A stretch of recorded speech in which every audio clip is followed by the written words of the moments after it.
is great and will improve a lot of workers' lives. But at the same time, when you see this in other jurisdictions, the total wage package with benefits is actually rolled back to pay for that hourly wage increase.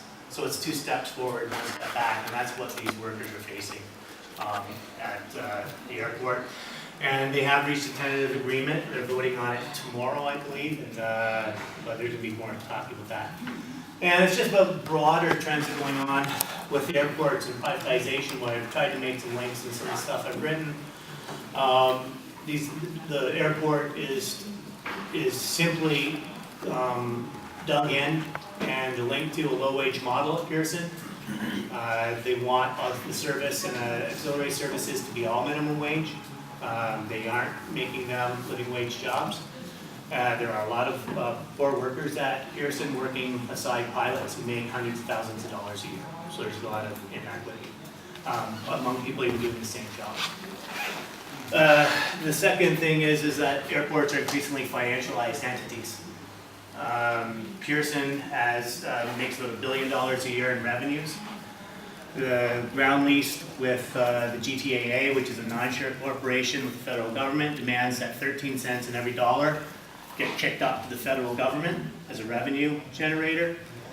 At the same time, Pearson still manages to generate a profit, they would call it surplus, because they're a non-share entity, of about $100 million a year. So there's a lot of money in the system to pay workers that the system refuses to give up without a struggle. And because of that lucrative financialization of airports and their capacity to generate revenue, there's a huge push by capital to privatize airports. To take these non-share, which are not-for-profit corporations created by the state, and turn them into share capital so they generate profits for pension funds. And there's a lot of contradictions. The pension funds that are by municipal workers and teachers are lined up to buy Pearson. They already own airports across the world because there are so many private airports already. So you have that financialization issue.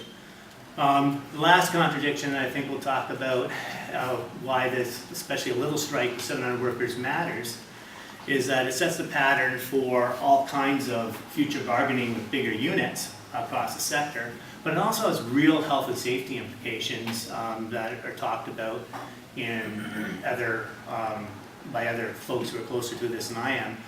But the real issue for a lot of the airports and workers is that the turnover rates are so high in these low-wage jobs that they can't process the security clearances fast enough. So in some companies, there's about 160% turnover a year. With the case of Swissport and the Teamsters, they brought in scabs through temp agencies.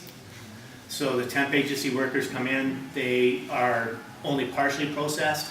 So you're actually in a contradiction where you have a whole bunch of people who you don't really know who they are working at airports. And that has issues. Some of it's a little bit, I think, could be exaggerated, but you know, there are issues of safety and just training of workers to do this work safely, because they are moving large vehicles around aircrafts. And there are lots of incidents that have happened in the last 3 months that have been recorded, which is simply just new people, young workers being brought in as replacement workers, not knowing how to operate equipment safely. So these are the things that are really important. That's why I think little strikes matter, and it's one of the reasons why we scaled up this action in recent weeks. And Sean's going to talk, I think, a little bit about the role of Labour Start in the campaign and how we're really trying to show some solidarity with these workers at an international scale as a way of mediating the future struggles we're going to have at Pearson as the airport's determined to make itself more lucrative to private capital. So, without further ado, I'm first going to turn it over to Dan Jansen. Hi guys.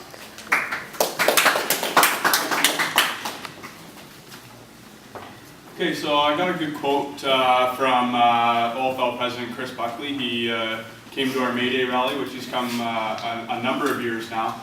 This one's from this year, and I think it sums up what our council is all about. Pearson Airport is the largest workplace in the country, the most diverse workplace in the country.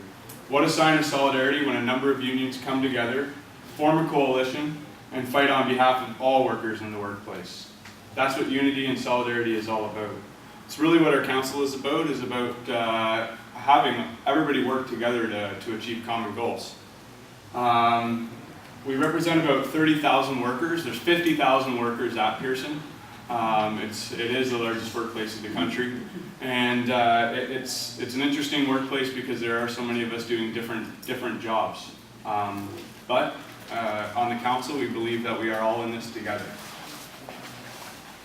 I'd like to let you know how I got involved. Shortly after I became the vice president of the Machinists Union, I've been working. I got involved with the council because Sean had asked my president for some volunteers to get on there, and I gladly put my hand up.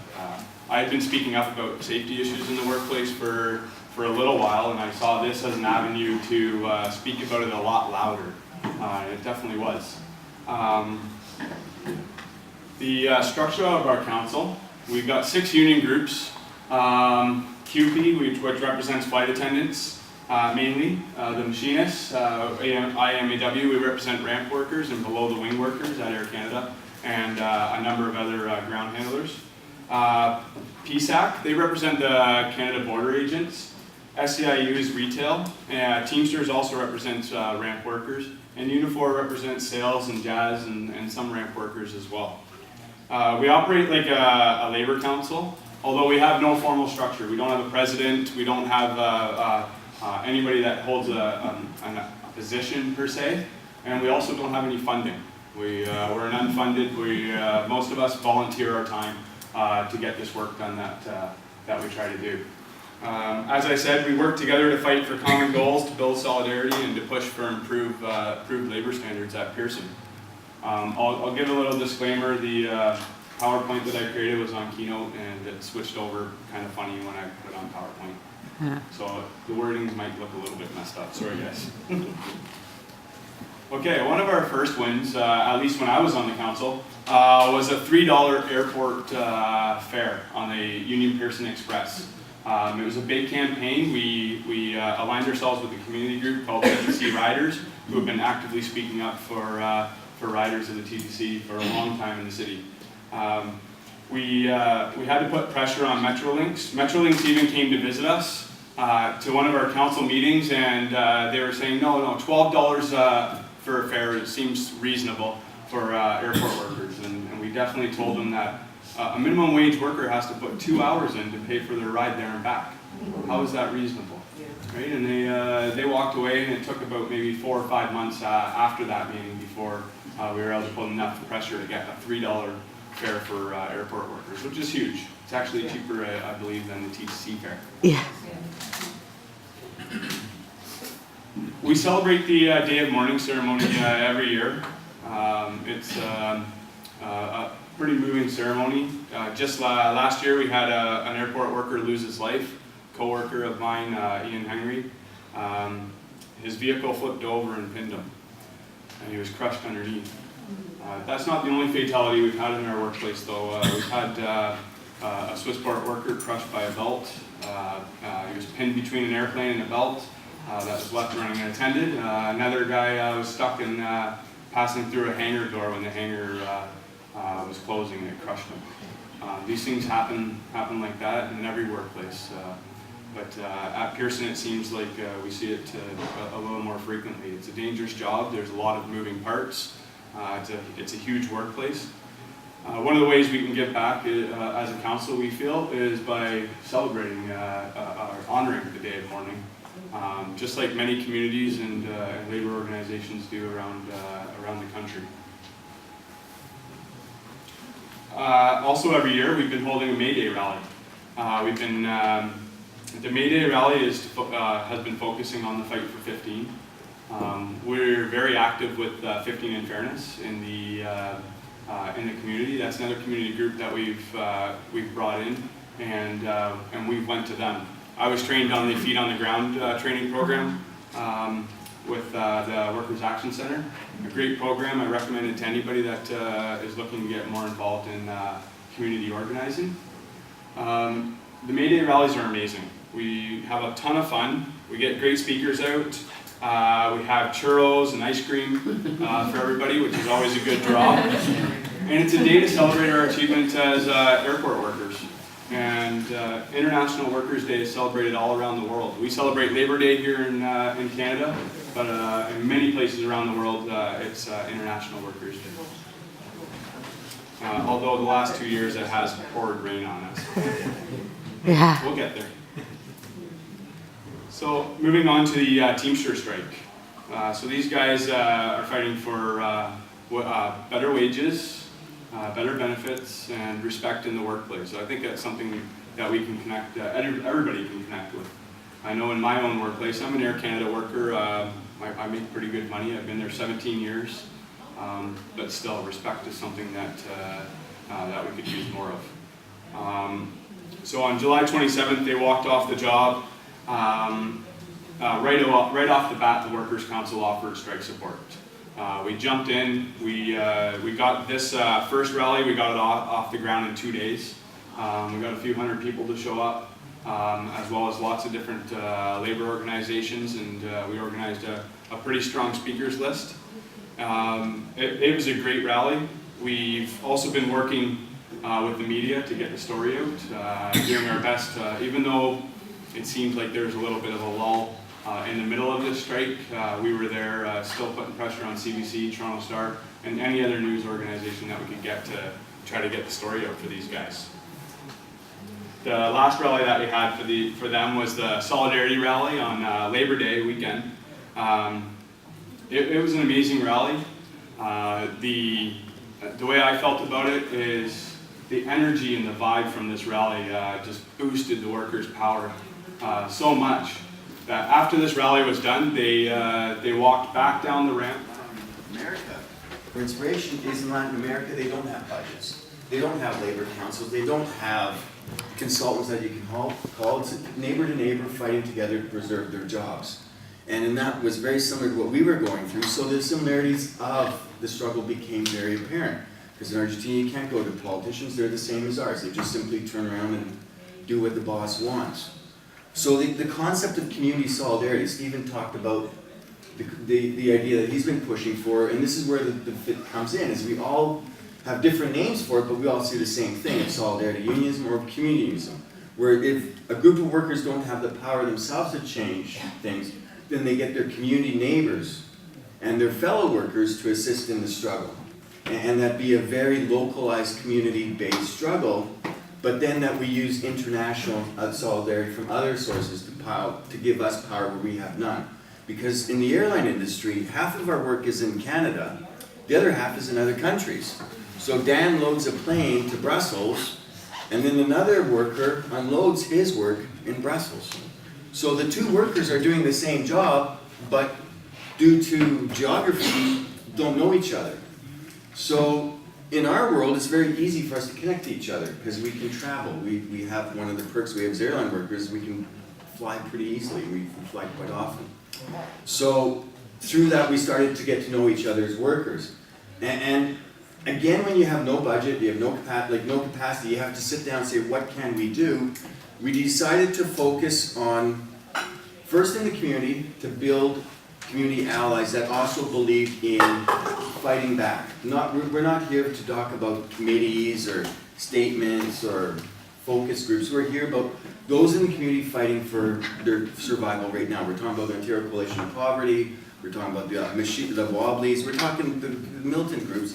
And at that point, when our strikes were taken away, we got involved in Occupy. And the Air Canada workers were heavily involved, and as airport workers were heavily involved in Occupy.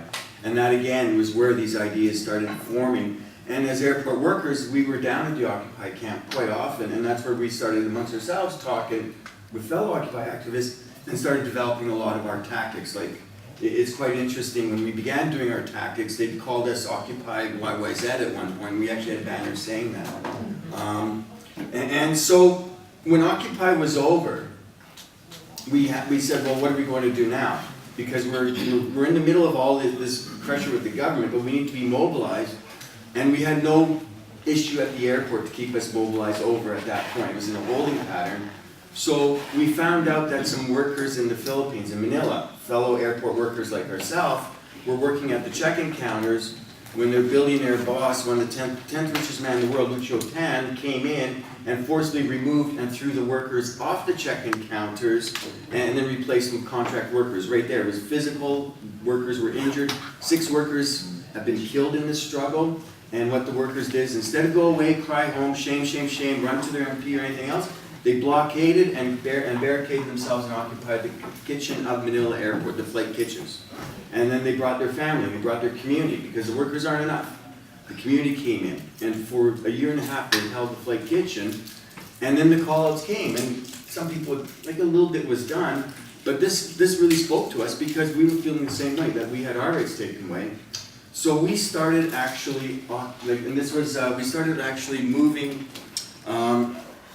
in solidarity for the Philippine airline workers. So that was our first action, was on International Human Rights Day. This is the Swissport strike on the solidarity. Did we get into this? Okay, we'll come to this one after. So this is Argentina.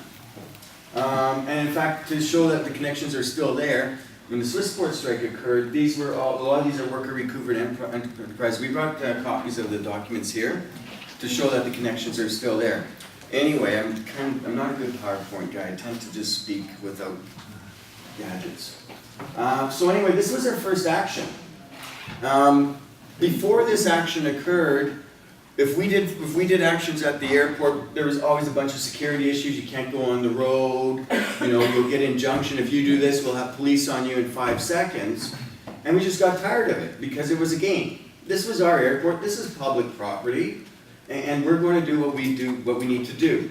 So we, without a permit or anything else, just simply said, it's International Human Rights Day. These workers are airline workers fighting for their lives. 6 have been killed.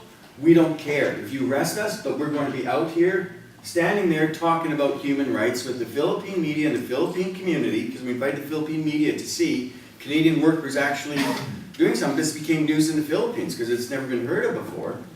And the airport authority and police didn't know what to do. Are you going to arrest Canadians in solidarity for Philippine workers on international human rights in front of the Philippine media? It's called checkmate. So that's how, when you come to the airport, you see us standing on Inukshuk and saying, how can these guys get away with, just shutting down roads all the time? It's because of these old struggles. But the interesting thing is, these old struggles were founded in solidarity, not in terms of any, politic or someone calling a boss, not through some bureaucratic agreement, but actually seeing it through the solidarity of the people. And we worked with Migrante Canada in this one, and we continue to work very, very closely with the Philippine community. In fact, we're very close to starting up the picket lines for them again, because we actually would picket Philippine Airlines inside the terminal too.